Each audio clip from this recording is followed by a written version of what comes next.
Fala galera, beleza? Eu sou o Lucas, estrategista aqui da Octarink. Sejam muito bem-vindos ao nosso quadro Filmes e Negócios. E o filme de hoje é A Grande Aposta. Então, bora lá, puxa a vinheta.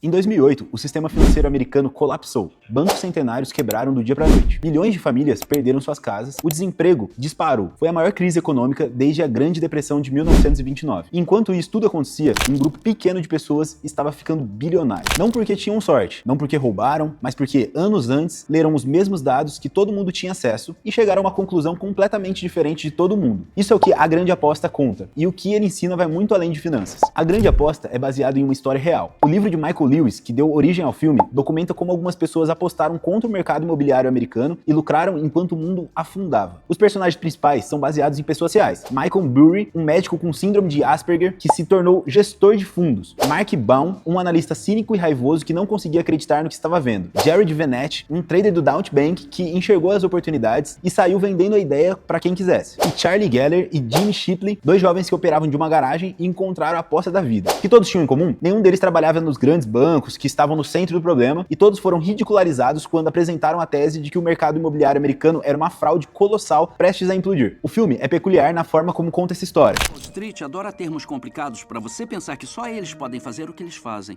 Os atores famosos quebrando a quarta parede para explicar conceitos financeiros complexos, com um tom que mistura comédia, raiva e desespero. Então, aqui está Margot Robbie num banho de espuma para explicar. É desconfortável de propósito, porque a história real foi desconfortável mesmo. A primeira lição do filme é sobre algo que economistas chamam de assimetria de informação, quando uma parte em uma transição tem mais informações do que a outra. Em teoria, o mercado financeiro deveria ser eficiente, todo mundo com acesso às mesmas informações, precificando ativos corretamente, mas na prática não é assim que funciona. Michael Burry percebeu que havia um problema grave nos CDOs, os produtos financeiros lastreados em hipotecas que estavam sendo vendidas como seguros. Ele decidiu ler os contratos, não os resumos, os contratos completos, centenas de páginas de documentação jurídica densa que nenhum outro analista do mercado havia lido.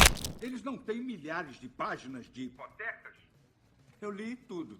O que ele encontrou foi aterrorizante. Empréstimos concedidos a pessoas sem renda comprovada, sem entrada, com taxas variáveis que iriam dobrar nos próximos anos, e esses empréstimos estavam empacotados e classificados como investimento de baixíssimo risco pela agência de rating. A informação estava disponível para todo mundo, mas ninguém estava olhando. A lição aqui não é sobre finanças, é sobre como o consenso de mercado cria pontos cegos coletivos. Quando todo mundo acredita na mesma coisa, ninguém questiona os dados que contradizem essa crença. O trabalho de Burry não foi descobrir informações secretas, foi ter a disciplina de olhar para o que estava na frente de todos e tirar uma conclusão diferente. Em qualquer negócio, a vantagem competitiva raramente vem da informação exclusiva, vem de analisar informação disponível de forma mais rigorosa do que a concorrência. A segunda lição é sobre o que acontece quando você está certo e o mercado está errado, antes do mercado perceber. Quando Burry começou a montar sua posição contra o mercado imobiliário, em 2005, ele estava pagando prêmios para manter essas apostas ativas. Mês após mês, os imóveis continuavam subindo. Mês após mês, Burry estava perdendo dinheiro. Seus investidores entraram em pânico, começaram a exigir o dinheiro de volta. Alguns processaram, o próprio conselho da sua gestora tentou removê-lo. Havia uma pressão institucional enorme para que ele desistisse da tese e admitisse que estava errado. Ele não desistiu, porque os dados continuavam confirmando a análise. O mercado estava errado. Em algum momento o mercado ia se corrigir. A questão era só de tempo. Já em 2007, quando as hipotecas começaram a dar calote em massa, a posição de Burry explodiu. Ele ganhou aproximadamente 750 milhões de dólares para os seus investidores, os mesmos que tinham tentado forçá-lo a sair. A lição aqui é cruel e importante. Suportar pressão institucional quando você tem os dados do seu lado é uma das habilidades mais raras e valiosas em negócios. A maioria das pessoas cede antes do mercado se corrigir, não porque estavam erradas, mas porque não aguentaram o desconforto de estar certo antes da hora. Isso vale para investimentos, vale para estratégia de produto, vale para decisões de contratação. Quantas vezes você já desistiu de uma convicção que estava certo porque a pressão social era grande demais? A terceira lição é a mais perturbadora e a mais relevante para além do mundo financeiro. Por que os bancos continuavam vendendo produtos que sabiam ser problemáticos? Por que as agências de rating continuaram dando notas AAA para lixo financeiro? Porque nenhuma das pessoas responsáveis foi à prisão depois de que tudo colapsou. A resposta é a mesma em todos os casos: incentivos. Os traders ganhavam bônus baseados em um volume de vendas vendas, não na quantidade dos ativos vendidos. As agências de rating eram pagas pelos próprios bancos que precisavam das notas altas. Os executivos recebiam compensações de curto prazo, sem responsabilidade de longo prazo. Quando os incentivos de curto prazo apontam em uma direção e as consequências de longo prazo apontam em outra, as pessoas quase sempre seguem os incentivos de curto prazo. Não porque são necessariamente corruptas ou desonestas, mas porque é isso que o sistema recompensa agora. E o futuro parece distante demais para se importar. A crise de 2008 não foi causada por algumas maçãs podres, foi causada por um sistema inteiro cujos incentivos empurravam para o risco excessivo. E quando o sistema colapsou, quem pagou a conta não foram os que haviam criado o problema, foram as famílias comuns que perderam casas, empregos, economias. Essa dinâmica não é exclusiva do sistema financeiro, ela existe em qualquer organização onde os incentivos individuais estão desalinhados com os resultados coletivos. O que você está incentivando na sua empresa e na equipe, no seu negócio, e que consequência isso está produzindo que você ainda não consegue ver. A Grande Aposta é um filme sobre a crise de 2008, mas a pergunta que ele deixa é atemporal. Quem está lendo os contratos que ninguém mais está lendo? Quem está disposto a chegar a uma conclusão diferente do consenso e aguentar o período que o mercado ainda não sabe que você está certo? Os personagens do filme não foram heróis. Alguns deles ficaram perturbados com o que lucraram enquanto o mundo sofria. Mark Baum, no final, não consegue nem celebrar, porque ganhar dinheiro com a miséria de milhões de pessoas não deveria ser algo para celebrar. Mas a lição não é sobre comemoração, é sobre rigor analítico, convicção baseada em dados e a coragem de nadar contra a corrente quando a análise manda, mesmo que o mercado inteiro esteja gritando que você está errado. Se você quiser entender como o sistema financeiro realmente funciona, A Grande Aposta é o melhor ponto de partida que Hollywood já produziu. Assiste com esse olhar e depois nunca mais vai conseguir ver o produto financeiro da mesma forma. E aí, o que você achou desse vídeo? Já curte, comenta e compartilha também com aquele amigo que precisava saber dessas informações. Um abraço e até o próximo vídeo.